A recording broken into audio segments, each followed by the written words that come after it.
You are welcome to Drive TV. If you're new to this channel, consider subscribing so you won't miss out any of our latest video. Orúkọ mi ni Alhaji Lukman Ebun Oloyede. Òṣèré orí ìtàgé ni mí. Mo jẹ́ akọ̀tàn. Mo dẹ̀ tún jẹ́ ẹni tí ó ń ṣe sinimá, tó ń gbé sinimá jáde. Mo mọye mọ́tò tí mo ti lò, tí mo rà fún ara mi. Mo lò títí mo lo navigator tí mo rà fún ara mi. Kò yẹ kí mọ́tò kan tún jẹ́ bàbàrà fún mi mọ́. Ṣùgbọ́n gbogbo ọ̀rọ̀ wọn Ọlọ́run ló ní. Àwọn nìyẹn, Ọlọ́run nìyẹn. Èmi ò ní jáwọ́ nú àti dúpẹ́ fẹ́ni tó bá ṣe mí lóore. Ìbáṣepọ̀ tó wà láàrin èmi àti Alhaji Musiliu Akinsanya tí gbogbo èèyàn mọ̀ sí MC Oluomo ni pé àbúrò ló jẹ́ sí mi. Torí màmá tó bí lọ́mọ Abẹ́òkúta ni. Bàbá ẹ̀ Èjìgbò ni wọ́n ní Òṣòdì Sọ̀lọ̀ local government lọ́hùn. Tí èèyàn bá ní àǹfààní àti mọ màmá ẹ̀ kó tó di pé wọ́n ṣaláìsí, a rí pé là tó wà lójú mi, wà lójú màmá ẹ̀. Màmá ẹ̀ jẹ́ bí màmá sí mi. Wọ́n dẹ̀ mú mi bí ọmọ.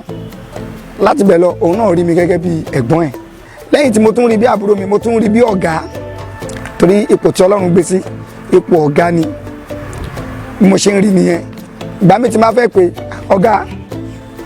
Ó tẹ̀ jẹ́ pé mi ò ṣe tó àlè fún rí. Àwọn òṣìṣẹ́ wọn náà máa ń ṣe yẹn. Ṣùgbọ́n mi gan fúnra mi máa ń pè ní ọ̀gá. Tí n bá pè lọ́gà ń gbà mí, màá tún pè ní kábíyèsí. Kò dẹ̀ sí nǹkan tí mo ṣe ń ṣe bẹ́ẹ̀ bí ó ṣe pé mo tẹ̀ láṣẹ. Ọlọ́run ló sọ pé tóun bá ti gbéyàn sípò ẹ̀ láti bá òun fún ní àpọ́nlé. Mi ìdẹ̀ kì í ṣe ọ̀kan nínú àwọn onímọ́tò, bóyá bí member of National Union or member of Park and Garages. No, òṣèré lèmi. Location ni púpọ̀ nínú ọjọ́ bí mi máa ń ká mi mọ́, torí mi kì í fi iṣẹ́ mi ṣeré. Ìgbà tó wá di tọdún yìí, ó tún ká mi mọ́ location.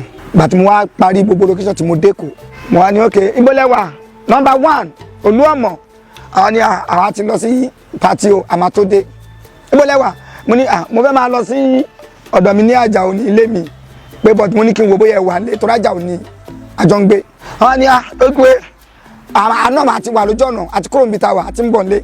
Wọ́n lè ṣe lé báyìí Oluomo nǹkan kan ẹ fi mí lẹ́jọ́ ẹ lọ láti ẹ lọ ṣe bẹ́ẹ̀ ní bẹ́ẹ̀ ni. Ẹ gbọ́ Igwe, ilé tí mo fẹ́ rà tó wà lẹ́gbẹ̀ẹ́ bí báyìí, ṣe bẹ́ẹ̀ ilẹ̀ wà ní ìṣàjẹ̀ ìtajọ́ mo ní bẹ́ẹ̀ ni. Ó ṣe kókó, èèyàn gbọ́dọ̀ fi ẹsẹ̀ di nǹkan mọ́lẹ̀, fọwọ́ di nǹkan mọ́lẹ̀ ṣá. Mo ní bẹ́ẹ̀ ni, mo ní tó ti yá ni.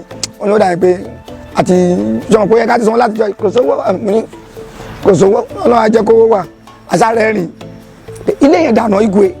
Mo ní òun ló wà níbẹ̀ yẹn. Oluomo, ṣé ẹ mọ́lé yẹn mọ́ ni? Ilé yẹn ló wà lẹ́gbẹ̀ẹ́ yín bẹ̀ yẹn. Wọ́n ní ṣé ètò close máa wọn ni àbí ìkẹta ni o. Tẹ́ bá lọ tọwọ́ sí ilé onílé.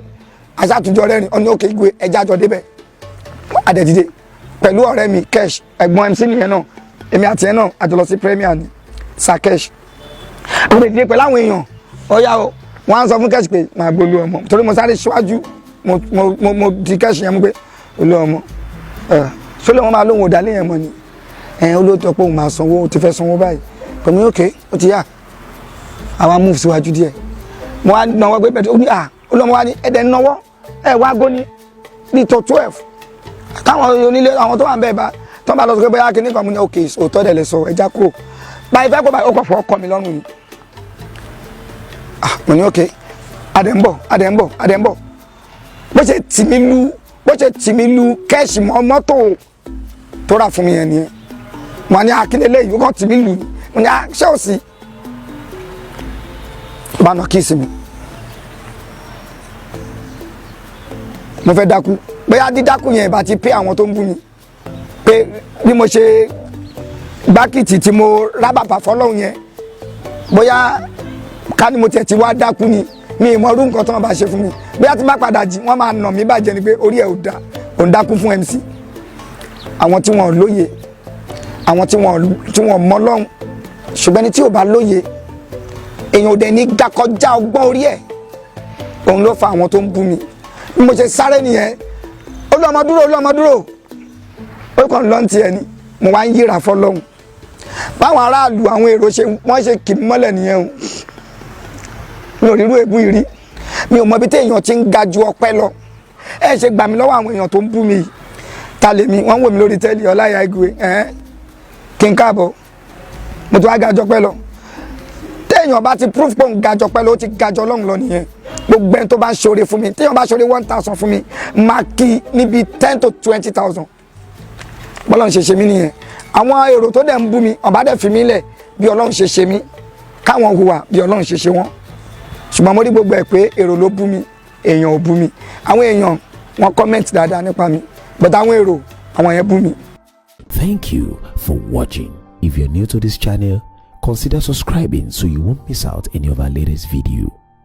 My name is Akianabi. I'm a video director and TV producer of Akomolowe on African Magic. Keep watching Drive TV. olólùfẹ́ Drive TV àti gbogbo ẹ̀yin tí Fẹ́mi Sola ẹ máa wo Drive TV.